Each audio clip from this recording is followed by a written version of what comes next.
On January 23rd, 2005, it was actually a day that is remembered by the people of New York as Black Sunday. Curtis Myron, who was a New York City firefighter, was trapped on the 4th floor of an apartment in the Bronx. Blazing inferno. He, along with 5 other firefighters, are trapped on the top floor. There was no way out, and they elected to jump from the 4th floor. And unfortunately, Curtis, along with another firefighter, did not survive the fall. In addition to those 2 lives that were lost, another fire had broken out separately in New York the same day that claimed the life of a 3rd firefighter. This was the largest loss of life for the New York City Fire Department since the September 11th attacks. Curtis's wife, Jeanette, and their 2 daughters, Angela, who was a young teenager, and Deneen, who was a little bit younger than Angela, they were inconsolable. And they never thought that their father, their husband, would not come home again. But they were faced with this horrible new reality where Dad wasn't coming home. The Black Sunday tragedy, the loss of those 3 firefighters, had become very high profile. And so news channels and media outlets were showing up at Jeanette's property, hoping to get an interview with she or her kids about what had happened, and they were just not interested in that. And so they felt very trapped inside of the house. And the house itself had been built by Curtis. He had literally built the house. And so it was just a constant reminder of the sadness of this loss. And at some point, Jeanette just said to the girls, I think we should move. I think we just need a fresh start. This is too much. It's too much to be here. Let's just move. And the girls were very eager to leave. So Jeanette starts doing some house hunting, and quickly she finds this nice little house on Long Island where they live, but farther away from the city. And it was sitting on an acre of land, which for the price that was being asked for it, it was unheard of. They went to the property, and Jeanette could see that the house needed a ton of work. But all of Kurt's firefighter buddies were very eager to support Jeanette and her kids, and they offered to come by and actually help them do the renovations on the house. And so Jeanette bought the house, and very quickly she and her 2 daughters moved in, and all of Kurt's firefighter buddies showed up and began this massive house renovation. I mean, they were basically tearing it down to the studs and rebuilding the whole house. Because of this massive renovation project, a lot of the doors and windows were not secured, and so at night Jeanette felt really uncomfortable, so she went out and purchased 7 cameras to fit on the outside of the house to monitor the property, and all of the cameras streamed to her laptop where she could watch them at any time. And so she found herself watching these cameras a lot on her laptop, just kind of reflexively watching what was happening around her property. And so one night, Jeanette's at her house, her kids are upstairs, and she's got her laptop open and she's watching these feeds from the 7 different cameras. And she admitted that it was just kind of fun to watch the cameras. It felt, kind of cool to see what was going on outside, but from the safety of your home. And she was watching one particular feed that was showing the edge of her property where there was this big forest that basically butted up against their property, where there was a swing set in their driveway, and she was looking out at this big open front yard of theirs.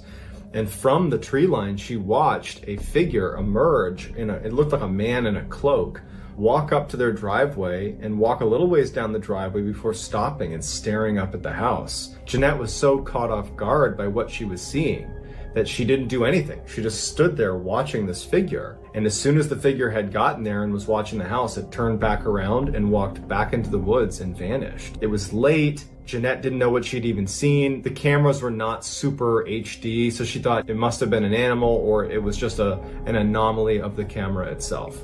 So at the same time that Jeanette is looking at her laptop and she's trying to make sense of this figure she's seen, upstairs, the 2 girls are in their own bedrooms, which are on other ends of the hallway. Angela was laying on her bed with her back up against the wall and she's reading a book, and she starts hearing tapping along the same wall that her back is against, and she can almost feel it in her back. She puts her book down and sits forward and turns and is listening really intently to where the tapping had been coming from. And then she hears bang, bang, bang, like someone's trying to get her attention. She gets right out of her bed and goes to her door. She opens it up and looks downstairs, because from where her door opened, she could look into the living room on the 1st floor. And immediately she saw her mom on her laptop. Her mom was not banging on anything. And her sister was in her room and she was down the hall. And so that couldn't have been her sister. So she goes back in her room and she's thinking to herself, I'm hearing things. She puts her ear right up against the wall, and as soon as her ear makes contact with the wall, she said it sounded like someone smashed the wall right on the other side of her ear. It causes her to freak out, and she goes right into her bed and throws the covers over her head and she hides. What Angela didn't know is that down the hall, Her younger sister, Deneen, had heard tapping as well, but her tapping sounds were not coming from the wall, they were coming from the door. And she thought her mom had come upstairs to see what she was doing, so she got up, walked to the door, opened it up, and there was nothing. She did the same thing that Angela did and poked her head down and saw her mom sitting on the couch. She looked down the hall and she saw that Angela's door was closed. It wasn't Angela. So she shuts the door, and as soon as it shuts, she hears 3 distinct taps on the door. She opens it up again, there's no one there. She too runs into her bed and jumps under the covers. The girls would say in interviews that the tapping sounds continued periodically throughout most of the night, but at some point they both managed to fall asleep under the covers. The next morning, the girls go downstairs and they're in the kitchen and they tell each other what they had heard the night before. And they both start feeding off of each other because they both had this experience and didn't realize it. Angela would say to Deneen, yeah, I heard these tapping sounds. Deneen is picking up on her fear and she's saying, I heard tapping sounds. And the kids are really wound up. And that's when Jeanette comes into the kitchen and she sees her kids talking about something that seems really intense. And she goes, what's going on? What are you talking about? And they said, Mom, we think something's wrong with the house. We heard tapping sounds last night. This happened to me. This happened to me. And Jeanette just says, guys, it's a brand new house. We aren't used to the sounds the house makes. I'm sure it's just pipes or, creaking floorboards or something. You guys are overthinking it. Don't worry about a thing. The house is fine. Over the following few days, some of the firemen that were helping renovate the house began to work on the basement. The basement was full of clutter. It was like whoever had lived there before had never taken anything out. Very old pieces of machinery and furniture and strange boxes and papers. And the first step to fixing the basement was just going to be emptying it. And so the firemen were removing things from the basement when one of them, his name was Tom, he was one of Kurt's very good friends, Tom discovered that on the ground underneath all the clutter was this large pentagram, which is a 5-pointed star inside of a circle that is almost always associated with satanic worship. Tom gets Jeanette to come downstairs and he shows her what's on the ground and he says, what do you want me to do about this? And Jeanette said, paint over it. I don't want my kids to see this. But what Jeanette didn't know is that the kids had actually been playing outside over the past couple of days out in that forest in their property. And they had found a number of pentagrams carved into trees, into rocks, carved into the dirt on the ground. They were everywhere. They decided not to tell their mom because they didn't want their mom to worry. So they're both siloing information about these pentagrams all over their property. A couple of days later, Angela was going to be home alone for a few hours. And Jeanette had given Angela some chores, which included cleaning out the refrigerator. And so Angela's in the kitchen and she's got the fridge open and she's taking things out and cleaning off each of the different drawers. And she can't help but feel like someone is standing behind her. She kept turning around and no one was standing in the kitchen, but she just could not shake this feeling that someone was behind her. And so she's looking at the fridge at one point and she's about to just give up on cleaning the fridge and explain to her mom that she would just do it later, when all of a sudden she hears behind her this loud explosion. She hears pots and pans and knives and forks clattering all over the ground, and she instantly turns around and every cabinet, every drawer has come flying open and all of their contents have come smashing onto the floor. She sprints up to her bedroom screaming and hides in the corner. Shortly thereafter, Jeanette comes home, she goes inside and she sees the kitchen is an absolute mess. It looks like someone had broken in, and she starts screaming for Angela, thinking the worst. Someone's broken in. What happened to my daughter? She's running upstairs, screaming for Angela. She finds Angela curled up in the corner of her bedroom. What's going on? What happened in the kitchen? And Angela just could not put an answer together. She was so shocked by what happened. So Jeanette tells her to stay here. She runs around the house, making sure that no one's there. She gets her laptop, goes back to Angela, opens it up, and she checks the footage. No one's in their house. No one's been near their house. All the while, Angela's just sobbing hysterically. And finally, after Jeanette is convinced that there has not been a home invasion, she turns to Angela and she's like, what is going on? Why does the kitchen look like this? And Angela tried to explain what happened, but it just didn't make any sense. And so Jeanette was getting frustrated with Angela and saying, did you do that down in the kitchen? But when Angela didn't change her story and just looked terrified, Jeanette started to see that Angela wasn't lying. This incident really rattled Angela, and Jeanette would comment in different interviews that it was at this point that Angela began to withdraw quite a bit. She was really upset about what had happened in the kitchen, but there wasn't really a good way to handle it, and so Jeanette didn't know what to say to her daughter. Angela didn't know how to talk about it, and so it was just this awful cloud in their life. that they had this really intense thing happen, but there's just no explanation for it. A couple of days after the kitchen incident, and the crew that had been clearing out the basement got to the point where they were ready to actually start tearing down drywall. And so as they start demoing the walls, they find hidden in the walls a journal. And it's this very old looking journal with some lace wrapped around it. And one of the firemen gives it to Jeanette and just says, hey, I thought you might want to look at this. I don't know what to make of it, but it was in your wall. Jeanette opened it up and she began flipping through it, and she saw a date that was 1927, and she knew that was actually the date that this house was actually built. It seemed like this was a journal written by someone named Christina, who seemed fairly young. And as she's flipping through this journal, it really starts to take a dark turn when she sees diagrams of these ritualistic sacrifices of animals and of people that apparently were taking place in this house, because the diagram clearly indicated that it was happening in the basement. And even weirder is there was this room that they didn't know what it was for in the basement that was underneath the stairs,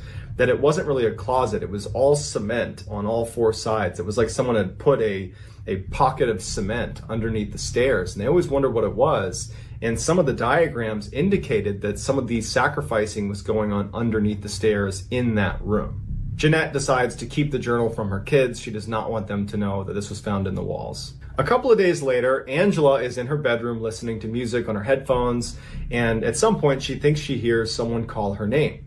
She takes her headphones out, she goes to the door, opens up, looks down and says, hey mom, did you call me? And her mom's like, no. She looks down the hall and she can hear that her sister is showering in the bathroom at the end of the hall, so it wasn't her.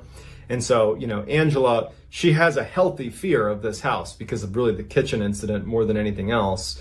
But she's thinking, okay, I must have heard something, not a big deal. So she goes back into her room and she sits down in her bed, but before putting her headphones back in, she hears someone say, get Deneen, and it's coming from in the walls. Immediately she's terrified. Down the hall, she hears Deneen, who's in the shower, screaming bloody murder. Angela starts running to the bathroom to see what's going on with Deneen, right as Jeanette is flying up the stairs to go see what's going on with Deneen. They open up the door and Deneen is huddled on the ground screaming about some person in the bathroom with her. And she kept turning around and no one was there. Jeanette would say when she saw her daughter, she looked so scared she thought she was having a seizure.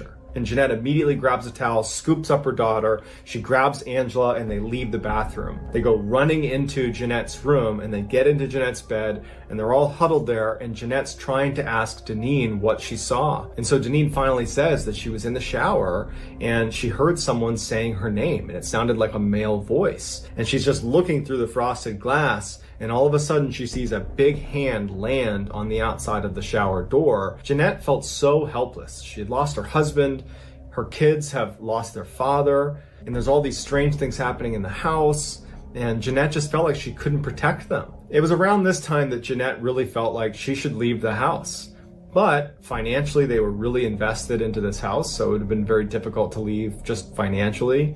And then also, the amount of time and energy all the firefighters, all of Kurt's friends had put into renovating the house and, gutting it and fixing it up. It was so much time and energy that she felt like she would be letting them down if she left. And she couldn't possibly tell them that the reason that she was leaving is because the house is haunted. And so she just felt trapped. A couple of days go by and everybody is just on edge in the house. Angela, Deneen, Jeanette, they don't like being there.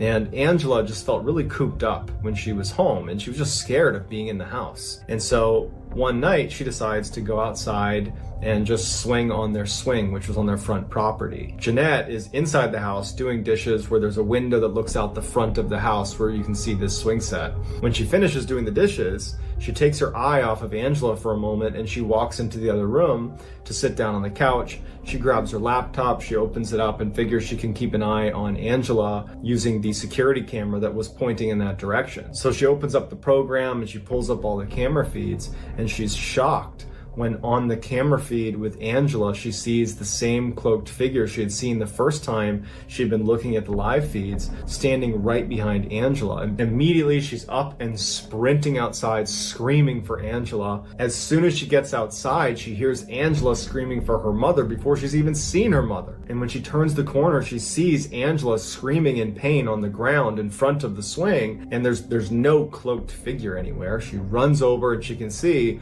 that Angela's ankle has been badly broken or dislocated.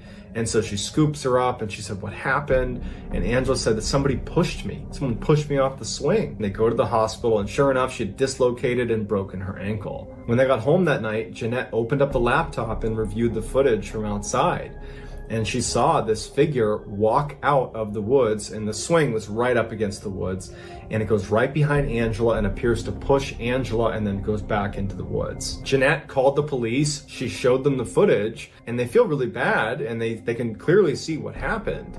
But there's no way to identify the figure that came out of the tree line. They just told them to be careful, don't go in your woods, and if you see this figure again in any of your camera feeds, call us right away and we'll come right over and we'll do what we can. So at this point, Jeanette is terrified. She can't protect her kids, and she doesn't leave them really at any point. She's 24/7 in the same room with her kids. They're sleeping in the same room, and the only time she would leave them is during the day for very brief stints. And on one day, a couple of days after the swing incident, Jeanette needed to go to the pharmacy, and so Angela's going to be alone for about an hour and a half. And so her mom leaves, and Angela is in her bedroom, and she's sitting on her bed and she's listening to music. At some point, she thinks she hears banging coming from somewhere in her room. Now, at this point, Angela's been pretty shaken up after living here. She had the incident in the kitchen where everything flew out of the drawers and cupboards. She's been hearing tapping and banging sounds. She has her sister's story about the hand on the glass in the shower. She just got pushed off a swing by some cloaked figure. I mean, she's scared of this place. And so every sound is going to terrify her. And when she started hearing that tapping sound, she took out her headphones. She looks over at her closet and she can see that the doors are rattling. She is so immediately scared that she gets off of the bed and goes underneath and tucks up against the side of the wall. She could actually see the bottom of the closet, and she can see it still rattling, and she's tucked up against the wall. And as she's looking, the doors slowly slide open, and she sees a figure walk out of her closet that must have been standing there the whole time that she'd been laying on her bed. She said this horrible smell filled the room, and she said that it looked like it had human feet, bare feet, but it was a totally dark figure. It was hard to really pick out if it looked human or not, but it began walking around her room, and she believed it was looking for her, and she heard its footsteps as it walked all over her room. And at some point, it walks into the hall out of her bedroom. And she's just laying there under her bed, hoping that it doesn't come back. And then when she thinks it's walked all the way downstairs, it goes quiet. And then she hears it running up the stairs, running into her bedroom, runs right in front of the bed. Its feet are aimed right at her. It climbs onto her bed. She can hear the springs condensing right above her. And she's looking out wide-eyed, holding her mouth. And all of a sudden, its head appears looking down directly at her. And it's this dark face, sunken eyes. It looks like its skin is rotting off of its head, and it's just staring at her upside down, looking directly at her. At this point, she screams, and the figure goes back up onto the bed, and now it's sitting right above her. She's screaming uncontrollably, and then she hears it get off the bed, but she doesn't know where it went in the room. And so for the next 45 minutes, she lays there expecting this thing to come back. It knows where she is. It knows she's under the bed. And she can hear it occasionally running around the house. She can just smell this horrible smell. And at some point, she hears her mom's car outside, and she starts screaming for her mother. Her mother must have heard her because she comes bombing into the house. She runs up the stairs. She's screaming for Angela. Angela's screaming for her mom. And then she finally finds Angela under the bed. She pulls her out, and she holds her, and she's trying to figure out what's going on. And Angela's saying that he's in the house. He's in the house. He's in the house. I don't know what it is. He came out of my closet. Jeanette runs all through the house looking for anything or anyone in the house. There's nothing. It's gone. At this point, Jeanette is at her wit's end. She doesn't know what to do. So she takes Angela. She gets in the car. They drive to where Deneen is. Deneen was with a friend at the time. They get Deneen. So the three of them are together now, and they drive to Jeanette's parents' house. And while they're there, Jeanette calls a paranormal investigator, and she says, I need your help. I need help to get rid of what's going on in my house. And so she gets in touch with this woman named Liz, who offers to do a cleansing of the house. And after the cleansing was done, Jeanette would say that it appeared that everything stopped in the house. And somewhat unbelievably, Jeanette and Angela and Deneen decided to stay in the house where this demon was. that they felt confident that the cleansing had gotten rid of it, and to this day, they still live there. If it was me, I would have been out of that house and never gone back. In 2014, Aaron Hedges was 38 years old, he lived in Montana, and he was an avid hunter. During the hunting season, Aaron was known to spend almost every weekend or every other weekend hunting in one particular area known as the Crazy Mountains, or the Crazies for short. The Crazies are a mountain range in Montana that are actually disconnected from the Rocky Mountains. So they're very isolated, and they're beautiful, but they're incredibly rugged and very steep. Aaron knew this area like the back of his hand because he was there all the time hunting. In fact, he was there so often that he began placing caches of sleeping bags, food, water. He cached this all over the Crazies. And he knew how to get to his cache points without the use of a map. He just could look around and know where he was, and he could walk to his cache point. On September 3rd, 2014, Aaron, along with two of his close friends, decided to go on a hunting trip to the Crazies for a week. They planned on staying right next to this lake called Campfire Lake, but in order to get to it, they had to hike into the Crazies. You could not drive a car to where they were going to stay. So they got 2 horses and a pack mule,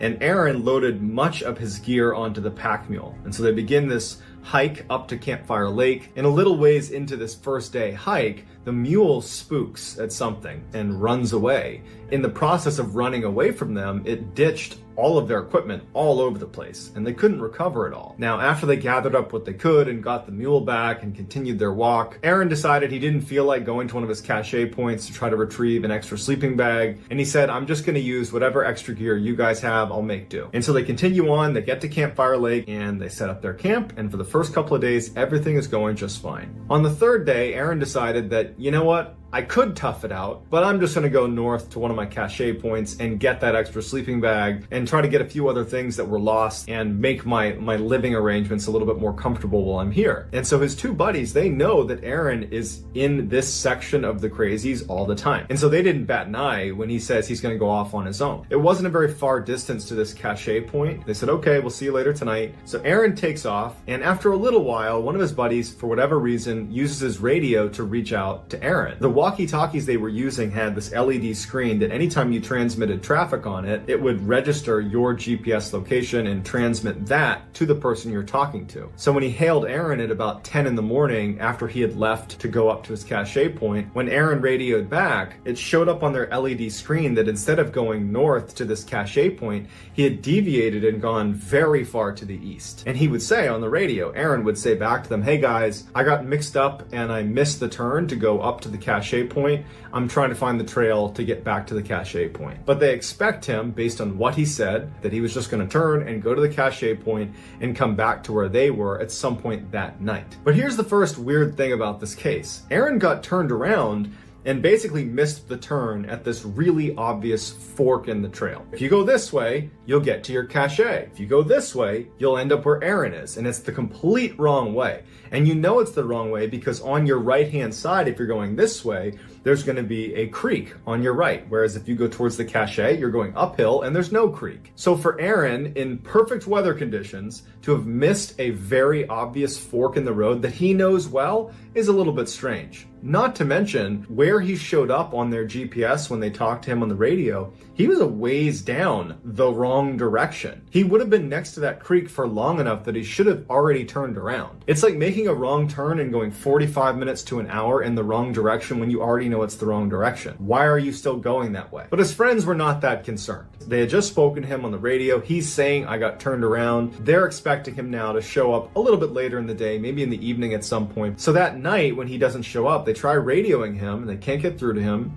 And they decide that, you know what, it's not that easy to call authorities. They didn't have cell reception out there, and it would have been about a day's hike before they could even get to a place where they could call authorities. So they decide, let's just stay here tonight. He could show up at any point in the middle of the night, and tomorrow, if he's not here, we'll go looking for him. The next morning, his friends get up. This is on September 6th. There's no Aaron. So they head off in the direction of this cache, and they start looking for Aaron. And all day, they're calling for him. They're trying to radio him. Nothing, no sign of him. The following morning, on the 7th, they do leave the area. They give up on their hunting trip, and they head out of the Crazies to contact authorities. Authorities launched this massive search for Aaron. But as soon as they launch this search, this massive storm rolls in, dumping 2 feet of snow within the first 12 hours of their search. So they really weren't able to accomplish much in those first 2 days, which brings us to September 9th. One of the main areas that they were looking for Aaron was following that path that he had gone down, the wrong path away from his cache. They followed that path down along that creek and were looking for anywhere along the creek that he might have been. And there was this cliff that overlooked the creek, and on this cliff, next to a tree, they found Aaron's boots, neatly placed side by side as if put there intentionally. Next to his boots was a very obvious fire pit where someone had started a fire. In the fire pit was a cigarette container that was Aaron's brand. It looks every bit like Aaron had been here, smoked a cigarette, took his boots off for some reason, and had been sitting next to this fire. Also next to the fire was Aaron's Camelback water bladder, as well as some of the straps that went to his backpack that had been burned inside of the fire pit. But there's no sign of Aaron or his remains anywhere near there. Also, the people who found the boots in the fire said that we were in this specific area over the past 2 days. This wasn't here. At this point, investigators believed that Aaron must have been suffering from severe hypothermia, where in severe cases, people are known to actually strip their clothing. And so searchers created a new search area based on his boots, thinking he had to have been at this fire pit smoking a cigarette. He took his boots off because he's got hypothermia, and he wandered off, but he can't have gotten far. We're talking 2 feet of snow on the ground in rugged terrain, and he's barefoot. But despite searching extensively in their new search area, they couldn't find Aaron or any sign of him. 9 months later, a family, the Rhines family, who lived near the base of the crazy mountain range, they were doing their yearly maintenance on their fence that went around their entire property. And one of the family members decided to take a break from the work and walk up into the crazies just a little ways up to just sit on the mountain and look out across the land. It was a beautiful view. And as he's walking up, he gets about a mile from the property itself, and he spots an orange vest under a tree. And so he figures a hunter must have lost their gear. So he walks up and he sees that not only is there an orange hunting vest laying on the ground, but there is a backpack that would turn out to be Aaron Hedges' backpack leaning up against a tree, as if placed there on purpose.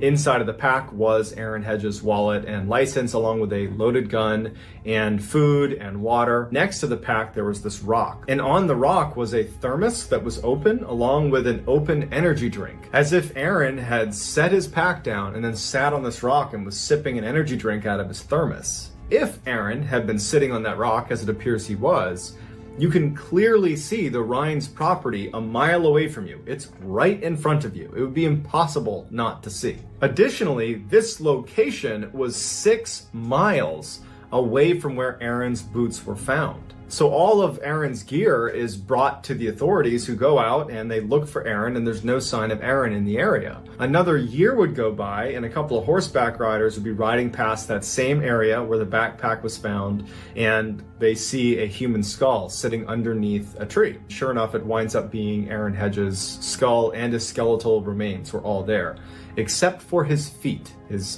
feet were never found, but the coroner could not determine a cause of death. So a couple of questions come to mind. How did Aaron, a guy that knows the crazies inside and out, make that wrong turn in the first place? He should have known better. But even if we say he got turned around, it can happen to the best of us, he would have known he was going in the wrong direction because the creek would be on his right, but he kept going because we find his campsite with his boots way down the path that was in the wrong direction. But even if we're willing to accept that as why he was at that campsite, he took off his boots.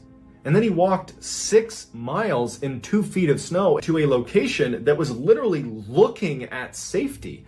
The Rhines property is right there. You have food, you have water, and you're sitting there drinking a drink. You have a loaded gun, you can fire it into the air to try to get someone's attention, but you don't use your resources, you don't go to safety, you die.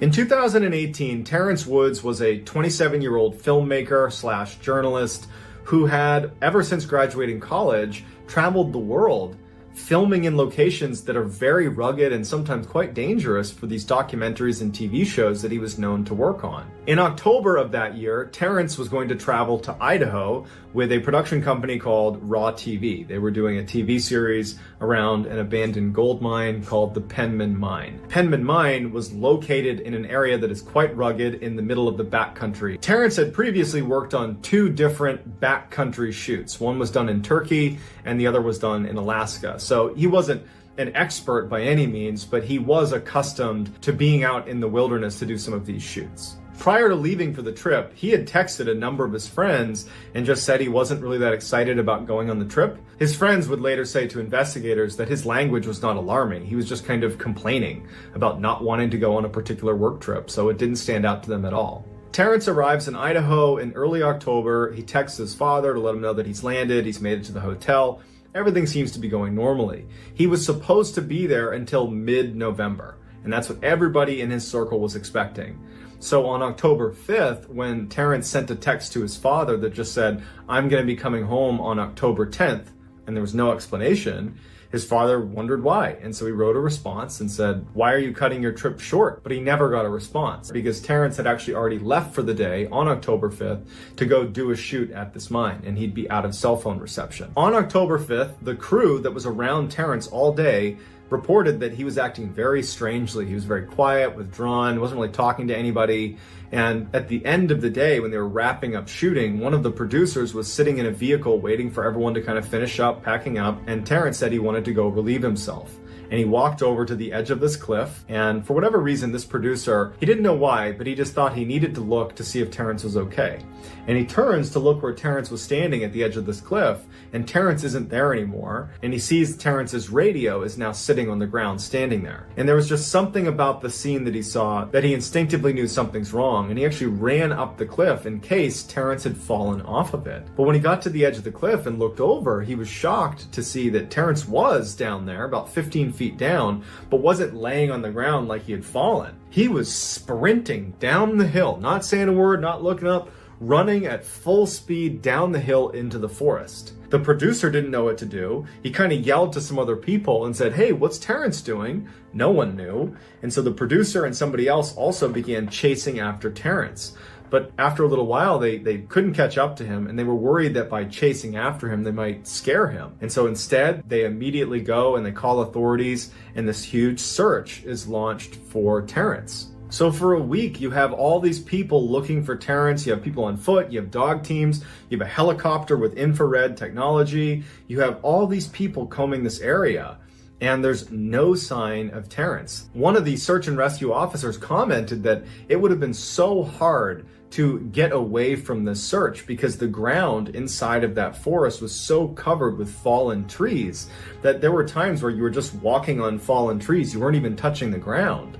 And so the idea that Terrence could run in there and effectively evade this massive search that had kind of encircled the area, it just didn't make any sense, but there was just no trace of him. And to this day, we have no idea where he went. There's never been a sign of what happened to Terrence. He just started running away for reasons we don't understand and disappeared. On the same day that Terrence Woods goes missing, 56 miles away in the same mountain range, a 76-year-old woman named Connie Johnson also goes missing under very strange circumstances. Connie was an outdoors woman through and through. She had previously worked as a wilderness ranger for the U.S. Forest Service, and she was known to take young people out on trips along the backcountry and teach them how to survive. Her friends said that she had tremendous survival skills and spent much of her time alone in the woods. Connie was working as a camp cook for Ritchie Outfitters. It was a company that organized hunting trips in the Idaho and Montana backcountry. The camp that she was actually working at was not accessible by vehicle. You had to get there on foot or on horseback. On October 2nd, all of the hunters at the Ritchie Outfitters camp that she was working in left for a 3-day hunting trip. They said bye to her and bye to her dog Ace, and they were gone. She was the only person at the camp. The following day, they got a very strange radio transmission from Connie. They couldn't understand what she was saying. They couldn't tell if she was mumbling or if there was something wrong, or maybe it could have been the radio. But when no one could understand what she was saying, they ultimately said, "Okay, I'm sure she's fine." And so a couple days go by, and on October October 5th, the hunting party returns to the cabin, and Connie's gone, as well as her dog Ace. They're both gone. All they could find was Connie's jacket was laying over her gun that was sitting on a picnic table. That was it. A very intense search was launched that included the National Guard, the Air Force, helicopters, dog teams, ground searchers. They couldn't find her or her dog. And so on October 16th, they called off the search. 3 weeks later, Ace, her dog, would show up 15 miles away from where they had gone missing. The dog was emaciated, but was okay. They fed the dog, and then they tried to get the dog to help them find Connie, but to no avail. To this day, we have no idea where Connie went or why she left the camp to begin with. In February of 2008, the Pilkington family, which was David and Camilla, along with their two sons, Timothy and William, who was 7 years old, were on vacation on the west coast of Vancouver Island. They were staying in this tiny little town called Tofino, which was at the end of one of the peninsulas on the island. There was maybe 20 streets in the town. There was only a handful of places that you could stay. Everybody knew everybody on the island. I mean, it was really a tiny place. One morning, David wakes up early and decides he wants to take both of his sons down to one of Tofino's beaches. And so he gets Timothy and William, they walk over and they go down this flight of steps that leads down onto the beach itself. And when they get to the bottom of the steps, William says he wants to stay at the foot of the stairs. Timothy wants to go actually walk around the beach with David. And so David couldn't convince William to come with him and with Timothy. And so he says, okay, William, you stay right here. I'm going to go with Timothy for a couple of minutes and walk around the beach. So David and Timothy walked only about 10 or 15 meters away from William, who was just standing at the foot of the stairs, just watching his dad and his brother. And at some point, David would say that he turned his back on his son. He said it was maybe for a minute. And he was looking at Timothy and they were doing whatever they were doing. And then when he turned around, William wasn't there anymore. And so David instinctively runs over because there's nobody else down there. There's nowhere really for him to have gone. But he runs over, he's looking on the sides of the stairs. He can't find his son. You know, he's looking where he could have gone, and it only made sense for him to probably go up the stairs. It wouldn't have been long enough for him to get into the water. It had only been about a minute he had turned his back. And so he goes up the stairs, he's looking around, he can't find his son. And this huge search is launched for this boy because this just happened. It's a very small area. They figure they can find this kid. The main area they were going to look was inside of the forest. Tofino had a very dense forest right in the middle of it. And since the beach butted up against the forest, they figured that the boy could have walked up the stairs and made it into the forest in that 1 minute that his father's back was turned. And so after an exhaustive search of this forest and there's no sign of him, unfortunately investigators began to look to the beach and were waiting for a body to wash up on shore because historically the only people that ever went missing in Tofino were either found in the forest or they washed up on the beach. Those are the only two places you can go. There isn't anywhere else you can go. But the boy never washed up on a beach and they never found a shred of evidence ever in the forest where that boy was. He just vanished. So unfortunately, like basically all of the missing 411 cases, you have a baffling set of circumstances with no clear resolution. We don't know what happened to these people, and we probably never will. In 2006, Susan Lewis and her daughter Jamie moved into a new home in Southern California. It was this nice little house that they referred to as their sanctuary. They loved it there. And shortly after moving in, Susan's new boyfriend, Matt, he moved in as well. Matt and Jamie got along great. Also, Matt had a daughter named Marie, who was the same age as Jamie. And so those two got along great. Susan and Matt are getting along great. One happy family living in this beautiful little home that they call their sanctuary. I mean, it's a charmed life. Everything would change when the peanut butter spilled. A few weeks after moving in, it's this beautiful summer day, and Matt and Jamie and Marie are all outside goofing around in the pool, and Susan steps away from them to go into the house to make lunch for the group. Susan goes into the kitchen and she sees on the counter that a peanut butter jar had its lid off and had been turned on its side. And oddly enough, the peanut butter seemed to be running out of the jar like it had been melted. It was like in a liquid state, pouring out of the jar and had gone all over the ground. She felt the temperature in the air and it wasn't very hot. So she figures one of the kids must have come in here and for whatever reason, microwaved the peanut butter and then dumped it on the counter. And so she reflexively turns around. She's like, Jamie, her daughter, Jamie, get in here. Jamie comes inside and she's like, what, Mom? And she's like, did you do this? And Jamie would say that she literally laughed at her mom. Like, why would I do that? And her mom's like, well, I don't know. Do you know if Marie did this? And she's like, no, we've been outside. So she shoos her daughter away and she calls in Marie. And Marie too is like, no, I didn't touch the peanut butter. Susan ultimately just kind of says, okay, the kids don't want to own up to it. It's a great day today. I'm not going to let this ruin it. And so she's kind of rationalizing what's going on. She's thinking, okay, one of the kids must have knocked it over without meaning to, and maybe it was warmer in here and I just didn't realize it and it melted. Any number of things could have been the reason for this, but I just don't care. After cleaning up the peanut butter, Susan leaves the house and they, all four of them, spend the rest of the day goofing around outside near the pool. When they come back in the house later that day, they find that there have been cans that you would keep in your pantry, like canned food, stacked on each of the steps leading upstairs. They also find that there have been random objects placed all over the house in strange patterns. In the bathroom, they find shampoo bottles stacked on top of one another, hairbrushes arranged in a star pattern on the counter. They open the microwave and find peanut butter jars and other random canned foods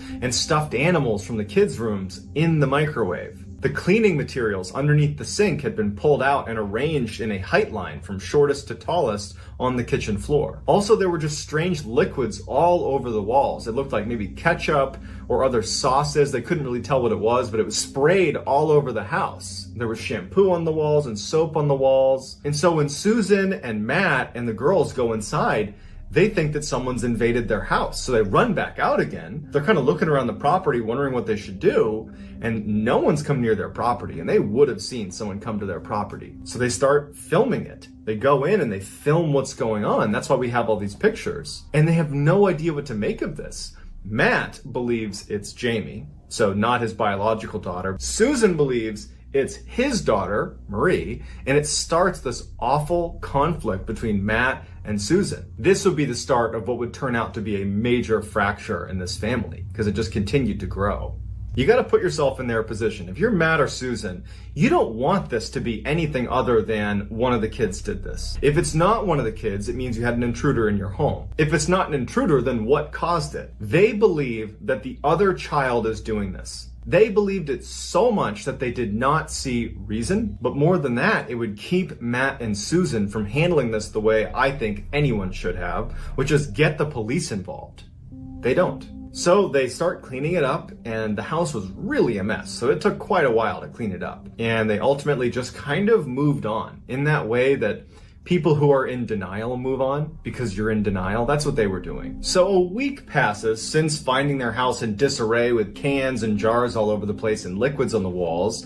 And Jamie and Marie are spending some time together in Jamie's room. Marie was sitting at a desk that was next to the bed, and Jamie had a cup of coffee. She puts the cup of coffee down on the desk next to Marie and says, I have to go use the bathroom. She turns around, she walks out, she comes back, and Marie has her head down in her homework. She's not apparently paying attention to anything around her. And Jamie walks in and sees that the cup of coffee that had been sitting on the desk has now been thrown all over her bed. And there's only been one person inside of the room, and that's been Marie. She's like, Marie, what are you doing? Why'd you throw my coffee all over the bed? And Marie pokes her head up and she's like, what are you talking about? And she looks over at the coffee and she's just as surprised as Jamie is. She's like, I didn't do that. Jamie doesn't believe Marie. She's mad at her because Jamie believed that Marie was the one responsible for placing the cans and everything all over the house. And so this was just another example of her trying to get attention or something like that. Jamie leaves the room to get some bleach. She comes back and she puts the bleach down on her dresser. She had all her drawers open with her clothes out. And she has this bottle of bleach sitting right at the top of this dresser. And so she goes over to the bed, picks up the cup itself that had the coffee. She puts that back on the table, turns around to get the bleach, and the cap has been turned off and it's now dumping bleach all over her clothes. It's just pouring out. Marie had been sitting in the chair the whole time, and Jamie had seen her the whole time. And so when she sees the bleach dumping all over her clothes, she knows it could not have been Marie. So she screams. Marie looks over. She sees what's going on. She screams. Susan hears this and comes charging in the room, and she's like, what's going on? The girls can't describe what's going on. And as they're standing there, a picture frame falls off the wall.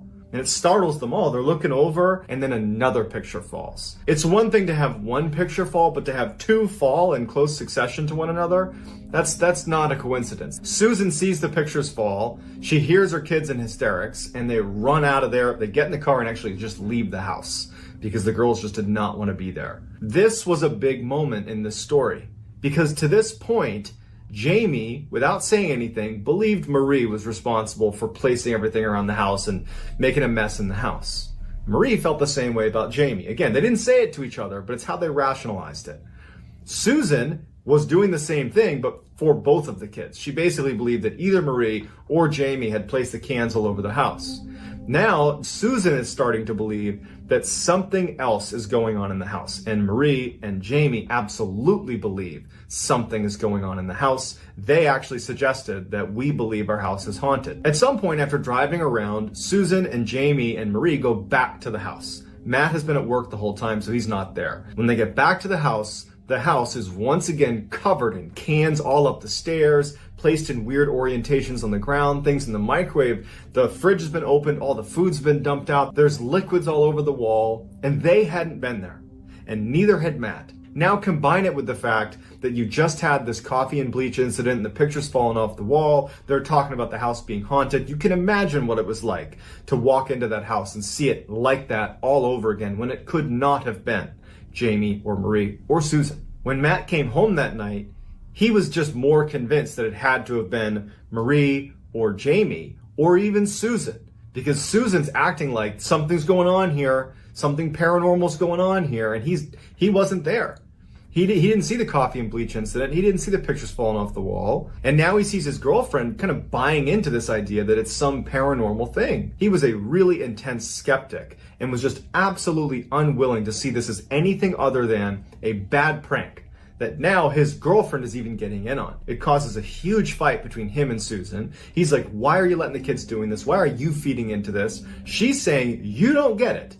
There's something wrong with this house. Practically at each other's throats, they pick the house up again. It takes forever. They put everything back. And by the end of it, it's like no one wants to talk to each other. The kids are fighting with each other. Susan and Matt practically hate each other. And that's how that night wraps up. That night, all the power went out in the house. And all they heard all night was doors banging nonstop. And their stove is set to light. So all you hear is that clicking sound. They couldn't get it to turn off. I mean, right in front of them, there's all this paranormal activity and they're recording it. And they have no idea what to do. Even though we view this story and say, come on, guys. Either this is an elaborate hoax or you gotta go to the police. You gotta do something right here. You're doing it wrong. You're in denial. You're fighting with each other. You can't do that. You gotta do something about this. But now put yourself in their position.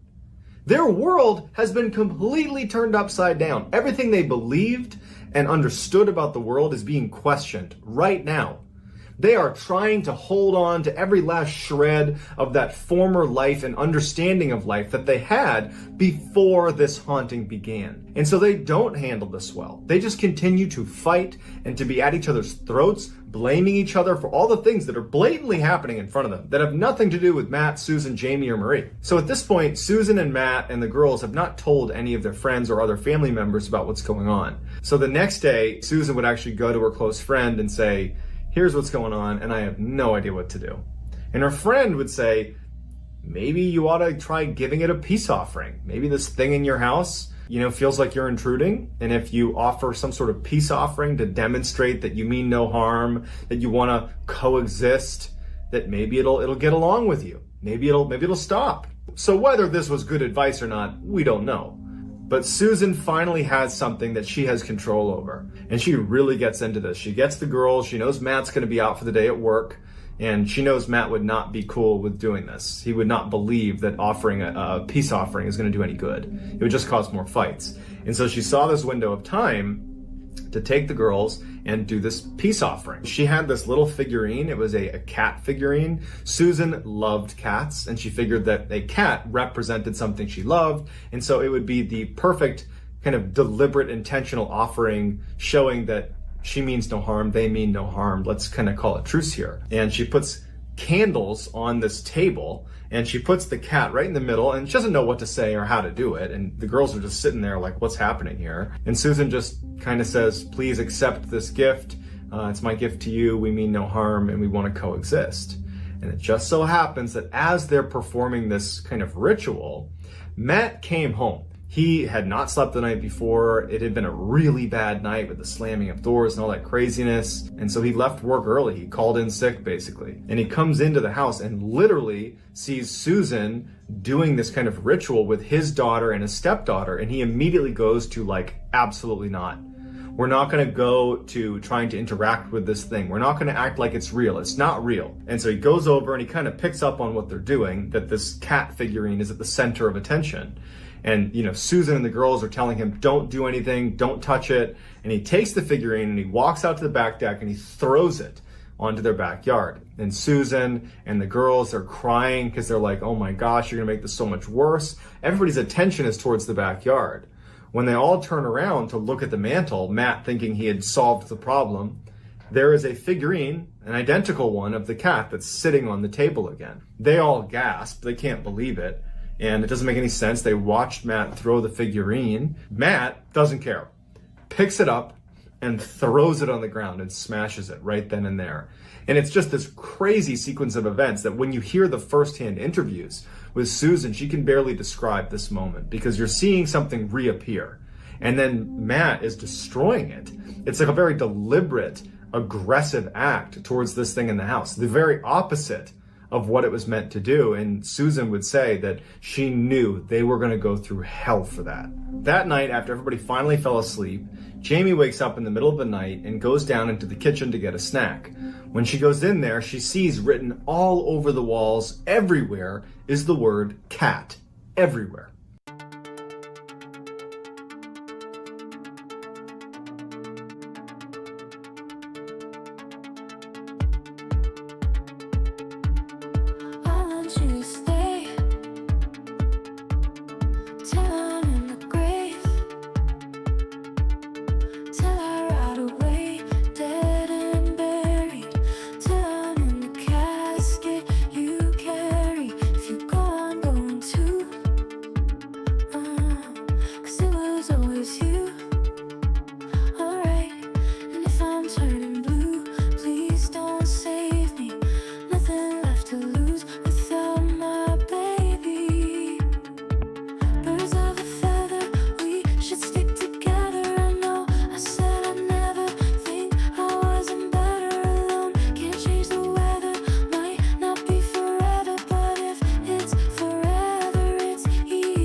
And she immediately runs upstairs. She gets her mom, she gets Matt and Marie. Everybody sees that there's this word cat written everywhere. Matt looks at Jamie and says, you're the one that found this. You did this. Susan comes to defend Jamie and says, you're the one, Matt, that smashed the cat figurine. There's no wonder this is happening.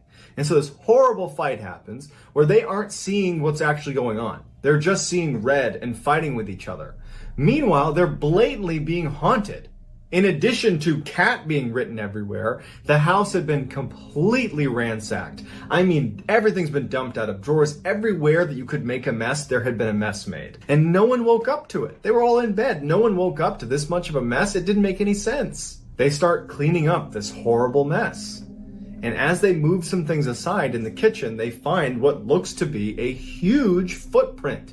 It is not Matt's footprint. It's certainly not one of the girls' footprints. It's easy for us to say, well, why didn't you go to the police? But you got to remember that when you're in real crisis mode, your brain will tell you that everything is fine. It will be in complete denial of things that are right in front of you because it's a coping mechanism. And so they did nothing and just let it continue. Susan desperately wanted to leave the house, but she couldn't do it financially. They couldn't leave the house. They couldn't afford to, so they're trapped. At this point, the kids are getting very withdrawn.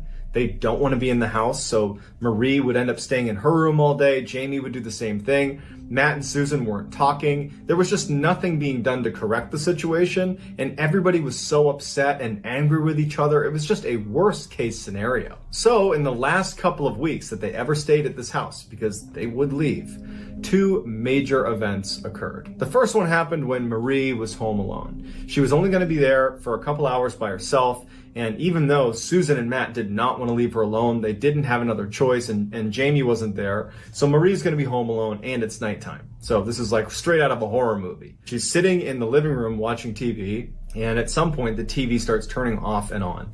So off, on, off, on, off, on, and she knows, because she's been in this house now and seen the craziness, that something bad's about to happen. And the TV finally just turns off. She can't get it on. She reaches for the remote flies off the table. And now she's just sitting there frozen because she knows that something's in the house with her. She watches as the rocking chair right in front of her just starts to rock back and forth, as if the person or thing that had pulled away the remote had walked over and sat down in the rocking chair and was now looking at her rocking back and forth. Marie is looking at the rocking chair as all the pictures on the walls just start one by one falling off the wall. Marie and Jamie had a habit of always having a digital camera with them at all times because they were taking pictures and filming everything strange happening in their house. And so as she's laying there, just absolutely horrified, she takes her camera in her hand and kind of turns it and just starts taking pictures of the room before running out of the room to get her phone, where she calls Susan, she calls her dad, she calls everybody. She's screaming into the phone, "You got to get here, something's going on." And Susan flies home, Jamie flies home, they rush inside and they grab her, and she's unhurt, but the house has once again been tossed. And then after it all kind of settles down, Marie says, "I took pictures." And so Susan and Matt and Jamie look at these pictures. There are these weird orbs of light that are very clearly in the room with her, that are moving around the room. She managed to get a couple pictures of them, and they're just totally out of this world. At this point, Matt is convinced that there's something paranormal happening in the house. He's not even putting up the charade that this is Jamie, because it wasn't. It wasn't his daughter. It wasn't anybody. How can you explain these pictures? You can't. And so Matt decides, well, I don't know who we call for this, but I think you call the church. And so he tried calling a bunch of priests and pastors and tried to get anybody to come over. And the best he could do was get a pastor to come over and pray with them before leaving and saying, "We can't help you." And so they were totally on their own, and they can't afford to leave. They know something horrible is happening here, and they're just trapped. And finally, the second major event that occurred in those final 2 weeks happened to Jamie when she was home alone. Jamie was in her room and she starts hearing pounding on her door. She started filming this pounding on her door. There's no one home with her. And you just hear in her voice that she's terrified and someone is pounding over and over on the door, on her bedroom door.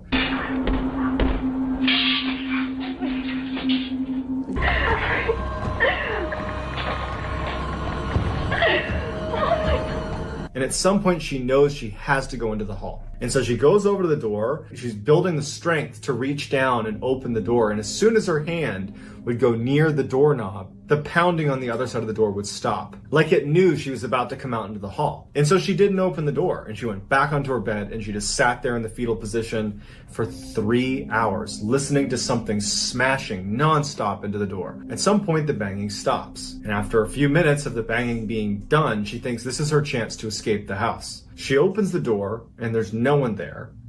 But the door on the outside, where the knocking had been happening, there's this huge dent and divot in the door. And the door handle on the outside, from the hallway side, has been bent downward. On the ground in the hall is a pile of utensils, pots, pans, silverware, knives. This thing had been using tools to try to open the door. Next door to her room was a bathroom, and the bathroom door did not have a doorknob on it. You basically just pushed it shut.